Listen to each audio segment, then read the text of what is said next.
सबसे पहले सर आपका बहुत बहुत स्वागत है हमारे चैनल पर। Thank you sir. And sir आपका इंटरव्यू कैसा हो गया? मेरा इंटरव्यू अच्छा रहा। मेरा सर का बोर्ड था आज। अच्छा, मेहरा सर का बोर्ड था। सर ये अपना नाम और आपका एजुकेशनल बैकग्राउंड क्या है वो बता दीजिए। सर मेरा नाम सूरज लोटसवे है ओके और मैंने बीएससी बायोप्लेन होलकर साइंस कॉलेज से पास आउट किया है। ओके सर, ये आपने ये कौन सा इंटरव्यू आपका? मेरा ये दूसरा इंटरव्यू है। लास्ट इंटरव्यू 2020 का रहा है। अच्छा, तो क्या उसमें आपका लिस्ट में नाम नहीं रहा या फिर कैसे, क्या कहाँ क्या गलतियाँ रही थी उसमें? 2020 का मेंस मेरा उतना अच्छे से नहीं रहा था जैसे 2021 का रहा। अच्छा तो अच्छा इसके कारण कहीं ना कहीं मेंस वीक था, तो मेरा फाइनल सिलेक्शन नहीं हुआ उसमें। अच्छा अच्छा। अब आशा है कि 2021 में मेरा हो जाएगा। यस सर, हम भी उम्मीद करेंगे और आई विश कि आपका भी बार हो जाए। थैंक तो सर इसके अलावा और क्या लगता है आपको, और क्या क्या कुछ गलतियाँ रही थी, क्या कमियाँ रही थी जिसकी वजह से आप उस टाइम जो है लिस्ट में नाम नहीं बना पाए? कुल मिला के तो इसमें मेंस का है खेल। हम्म मेंस का भी आप अच्छे से कर लो जो 1400 नंबर का है, हम्म 175 नंबर का इंटरव्यू है। मेंस में से कितने भी कवर कर सकते हो तो पोस्ट तो पक्की है आपकी। इंटरव्यू में चाहे आप कितने भी नंबर ले आओ, पोस्ट आपको मिल ही जाएगी। ओके तो ओके इसलिए ज़्यादा से ज़्यादा आप मेंस पर फोकस कीजिए। इसके लिए आप टेस्ट सीरीज लगाइए, प्रॉपर डेली उसकी लिए प्रैक्टिस कीजिए और डेली रिवीजन कीजिए आप, तो उससे बेहतर कहीं ना कहीं मेंस की प्रैक्टिस हो जाएगी। ओके सर, अगर मैं बात करूं इंटरव्यू की, तो इंटरव्यू में जैसे आप इंटरव्यू पैनल के सामने गए तो सबसे पहला क्वेश्चन उनके द्वारा कौन सा पूछा गया था? मेरा सर के द्वारा पूछा था आपने कॉलेज कहाँ से किया है, तो मैंने बताया सर मैंने होलकर साइंस कॉलेज से किया है।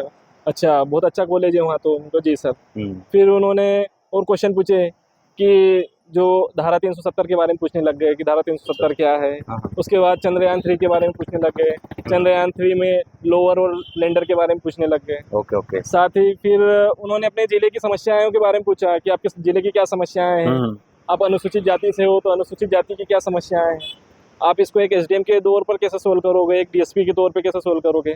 जैसे उनके जनरली क्वेश्चन थे यहाँ पर। इस सब के अलावा कुछ और आपकी हॉबीज से रिलेटेड इसके अलावा सिचुएशन बेस्ड सवाल और क्या क्या थे? हाँ, वो भी मेरे एक नीति फाउंडेशन है जो इंदौर में एक संस्था है जो महिला सशक्तिकरण और बाल शिक्षा पर कार्य करते हैं। जी। तो मेहरा सर ने पूछा था कि अच्छा ये संस्था है, इससे आप कब से जुड़े हो, इनके फाउंडर कौन है और ये अभी वर्तमान में संचालित है या नहीं, तो इसके बारे में उन्होंने चर्चा की थी मुझसे। तो ओवरऑल एक्सपीरियंस कैसा रहा इंटरव्यू का? और वाल मतलब कुल मिला के कह सकते हैं कि बहुत अच्छा माहौल था वहाँ पर अच्छा और बहुत लाइट इंटरव्यू था। मतलब अच्छे से बोल सकते हैं कि सारी चीज़ें वहाँ पर उन्होंने एकदम फ्रैंक माहौल के लिए ही इंटरव्यू कंडक्ट करवाया। मतलब ओके, तो सर हम स्ट्रेटजी की बात करें, इस बार आपने क्या चेंजेस किए पिछले बार की कंपैरिजन आपकी प्रीलिम्स और मेंस की स्ट्रेटजी के लिए? मेनली प्रीलिम्स के लिए पहली बार हम बात करें। प्रीलिम्स के लिए तो क्या जो प्रीलिम्स की टेस्ट सीरीज है वो लगाइए और ज़्यादा से ज़्यादा ऑब्जेक्टिव लगाइए, ओके है ना। साथ ही इसमें रिवीजन को कंटिन्यू करिए, है ना। जितना रिवीजन करोगे उतनी सिक्योरिटी ज़्यादा रहेगी यहाँ पर, क्योंकि आए दिन कहीं ना कहीं कट ऑफ बढ़ते हुए जा रहा है। पोस्ट जी की जी जो जी। मात्रा है वो कहीं ना कहीं कम हो रही है। तो इसलिए वो क्वेश्चन पर एकदम सिक्योरिटी के साथ ही लगाना है, तो उसके लिए अपने को बार बार रिवीजन करना अनिवार्य है। साथ ही मेंस की बात करें तो मेंस में इसमें डेली आपको कहीं ना कहीं लिखना ही पड़ेगा। मेंस टेस्ट सीरीज ज्वाइन कर लीजिए या खुद से टाइमिंग लगा के आप डेली लिखिए, 1.5 घंटा या 3 घंटा, आपको जैसे सहूलियत रहे। तो इससे कहीं ना कहीं आपके रिजल्ट में सुधार रहेगा ही रहेगा। ओके सर, प्रीलिम्स में आपने कितनी टेस्ट सीरीज लगाई थी और उस सब का कितना रोल रहा प्रीलिम्स को क्लियर करने में? प्रीलिम्स तो मैंने स्टार्टिंग में जब 2019 का मैंने पहला प्रीलिम्स दिया था तब मैंने टेस्ट सीरीज लगाई थी। उसके बाद मुझे जो टेस्ट सीरीज का जो क्राइटेरिया था वो पता चल गया था। उसके बाद मैं खुद से ही प्रैक्टिस करता था, बार बार रिवीजन करता था, बार बार ऑब्जेक्टिव लगाता था। तो उसके बाद मुझे टेस्ट सीरीज लगाने की जरूरत नहीं पड़ी। लेकिन मेंस के लिए मैंने अभी 5वां मेंस मैंने दिया 2023 का, तो मुझे कंटिन्यू मेंस की टेस्ट सीरीज लगानी पड़ी और डेली प्रैक्टिस करना पड़ा मुझे उसके लिए। ओके, इसके अलावा सर हम बात करें प्रीलिम्स में ही, तो थोड़ा सा सिलेबस को किस तरह से डिकोड किया जाए। जो बच्चे आ रहे हैं, जो स्टार्टिंग करना चाहते हैं, प्रिपरेशन की शुरुआत करना चाहते हैं, वो कहाँ से शुरुआत करें, किस चीज़ से शुरू करें ताकि उनको सिलेबस बहुत ज़्यादा लंबा नहीं लगे, इजीली वो उसको क्रैक कर जाएं पीसीएस को? कभी किसी को 2024 की प्रीलिम्स देना है तो पहले वो प्रीलिम्स फोकस कर ले, क्योंकि अभी 23 जून को प्रीलिम्स है, उसके बाद मेंस देख लें। कभी 2024 का टारगेट नहीं है, 2025 को टारगेट है, तो उसके लिए सबसे पहले आप मेंस देखिए।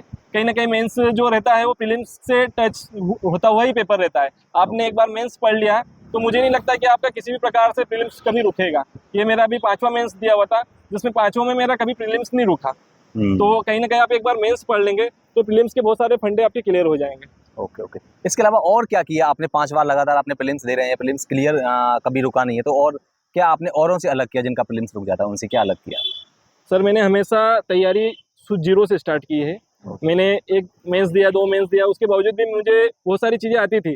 उसके बावजूद भी मैंने जीरो से ही स्टार्ट किया है कि आने के बावजूद भी मैं उनको बार बार पढ़ता रहा। ये नहीं कि यार ये चीज़ें आती है तो आगे बढ़ लेते और दूसरा पढ़ लेते, नहीं, ये कभी नहीं सोचा। तो इसलिए चीज़ों को जीरो से स्टार्ट कीजिए। आप कितने भी आगे बढ़ जाओ तो चीज़ों को जीरो से स्टार्ट करोगे तो आप कभी असफल नहीं रहोगे। ओके, और पीवाई क्यूज का कितना रोल है? सर इसमें उतना ही रोल है जितना मेंस का है इसमें। तो मेंस का मतलब जो प्रीलिम्स है सर, प्रीलिम्स तो क्वालिफाई नंबर है, लेकिन अभी क्वालिफाई करना बहुत ज़रूरी है इसके लिए, क्योंकि आए दिन कट ऑफ बढ़ते हुए जा रहा है। तो इसलिए आपको ओटी लगाना ही ज़रूरी है। बार बार प्रैक्टिस कीजिए और ओटी लगाइए।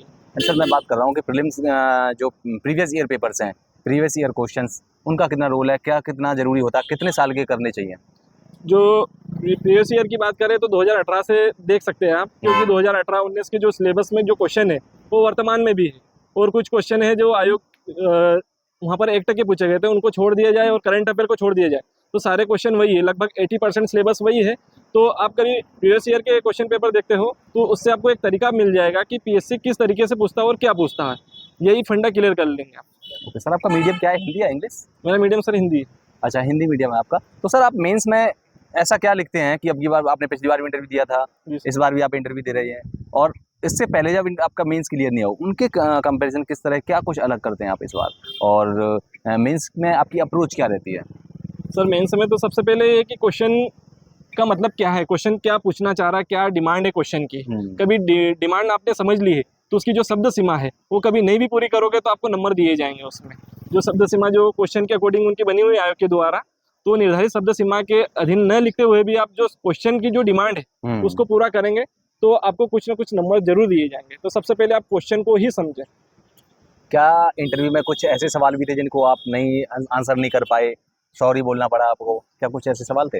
हाँ एक क्वेश्चन था उनका जहाँ मुझे सॉरी बोलना पड़ा, वो शायद अभी ध्यान नहीं आ रहा है। अच्छा अच्छा, और इस सब के अलावा क्या कुछ ऐसा सवाल भी था जिसमें आपको थोड़ा सा नर्वसनेस लगी हो, या फिर लगा हो कि नहीं थोड़ा सा अटपटा सवाल हो? नहीं ऐसा कोई क्वेश्चन नहीं था उनका, एकदम सुने सुनाए पढ़े पढ़े ही क्वेश्चन थे, जो कहीं ना कहीं आपने सुने हैं, पढ़े हुए, आपके जीवन से रिलेटेड है, शांति से आप उनसे चर्चा कर सकते हो इस संबंध में। ऐसे कोई क्वेश्चन नहीं। ओके, क्या लगता है आपको इंटरव्यू में क्या चेक करते हैं वो? क्या आपकी नॉलेज चेक करते हैं, या पर्सनैलिटी टेस्ट चेक करते हैं, या फिर क्या क्या उनका क्राइटेरिया क्या होता है, क्या लगता है?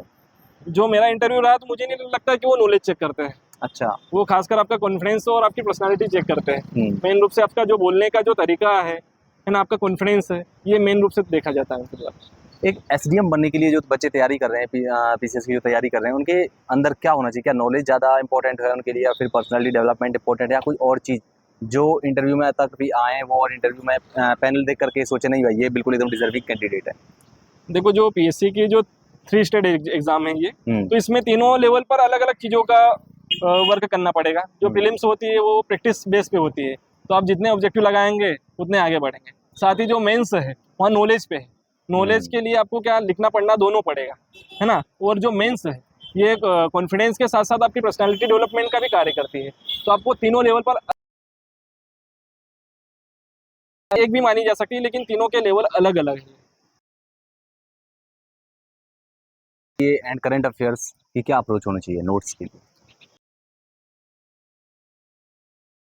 उनके हिसाब से जो अलग अलग कोचिंग है उनके कुछ नोट्स कर सकते हैं अपन, और साथ ही जो एग्जाम के टाइम पे सिनॉप्सिस बना सकते हैं जो बेहतर रिवीजन के लिए कारगर रहेंगे।